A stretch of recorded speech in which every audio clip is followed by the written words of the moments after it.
Hello everybody. Today I want to talk about Shakespeare and my student. I've been teaching Shakespeare to my students for several years now. However, when I first considered using Shakespeare in my class, I was worried because I didn't know how my student would react and understand the Shakespeare. To my surprise, my student really enjoyed Shakespeare so far, so I used several works of Shakespeare, such as like The Taming of Shrew, Hamlet, King Lear, Macbeth, and Romeo and Juliet. And the Shakespeare text was quite entertaining, educational, and meaningful. And as the semester was coming to an end, I had an opportunity to read a student reflection and student comment on the Shakespeare. As a teacher, I was always curious how my student would accept and understand the material. And upon reading student reflection and comment, I realized that my students are accepting and understanding and studying Shakespeare much better than I expected. So I was deeply moved and very touched.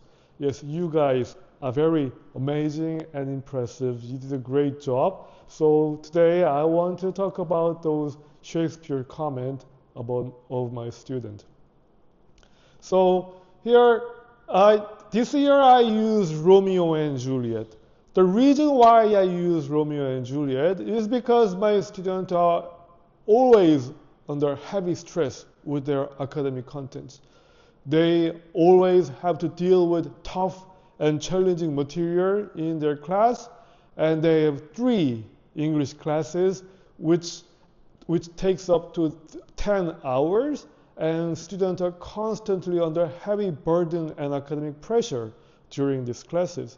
So I thought maybe Romeo and Juliet might be a little bit of emotional space for my student, because Romeo and Juliet, as you guys know, is mainly about a romance.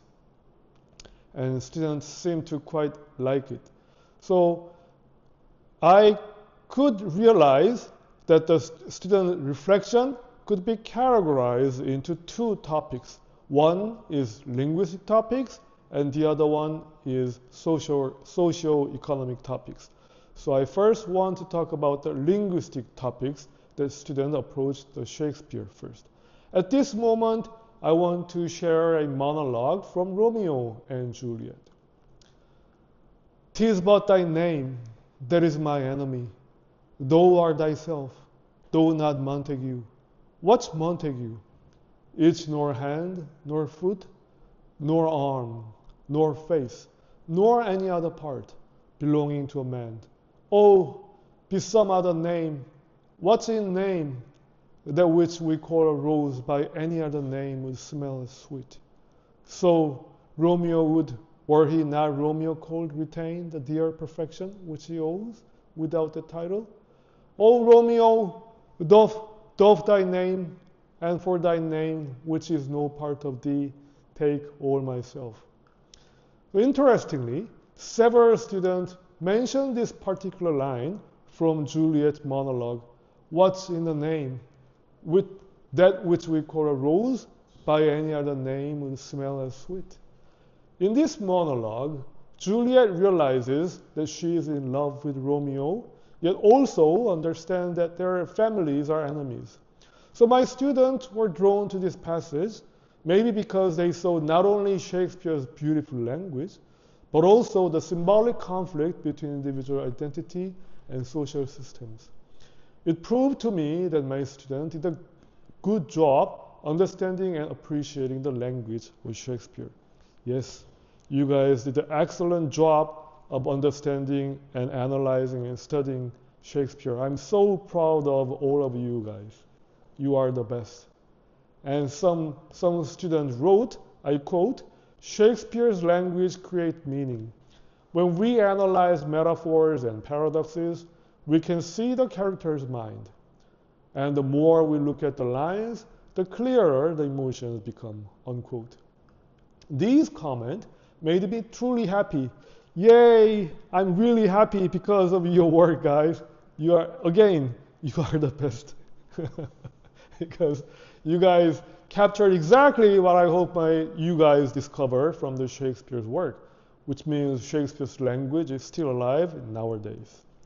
So my students noticed metaphors, paradoxes, irony, and rhythm, sonnet, and wordplay, and imagery, the very elements that makes Shakespeare the master of English language. I have to admit that when you guys mentioned so many literary techniques of Shakespeare's work from Romeo and Juliet, I was truly impressed. I was truly moved and touched. Good job, superb job, everybody. And my student also mentioned that Shakespeare's language is filled with psychological depth and foreshadowing. Yes, of course.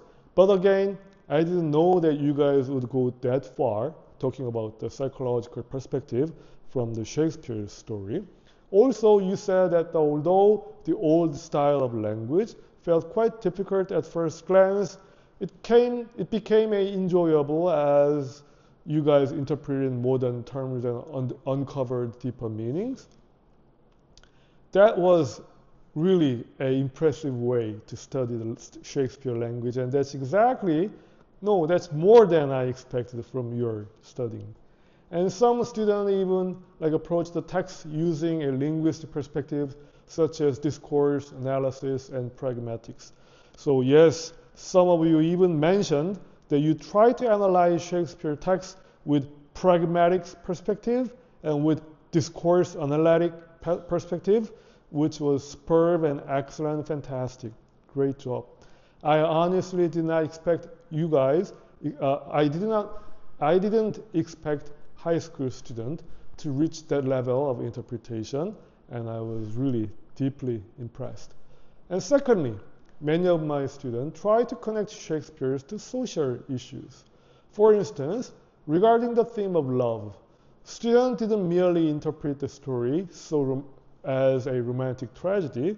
Instead, many of you guys connected the play to broader social economic structures, exploring how personal choices clash with the societal systems. So their insights were creative, mature, and powerful. More than just powerful, mesmerizing, fantastic. The students also made connections to other works such as The Catcher in the Rye, Macbeth, Dead Poets Society, and 리생귀장전, and even a StarCraft. One of my students even make a comparison between Romeo and Juliet with a StarCraft in terms of negative humanity, which was very interesting and very entertaining. Yes, it's you, Jongwan. Jongwan, you did a great job of comparing these two humanity from absolutely far-fetched different work, Romeo and Juliet, StarCraft. That's very superb, excellent job, great job.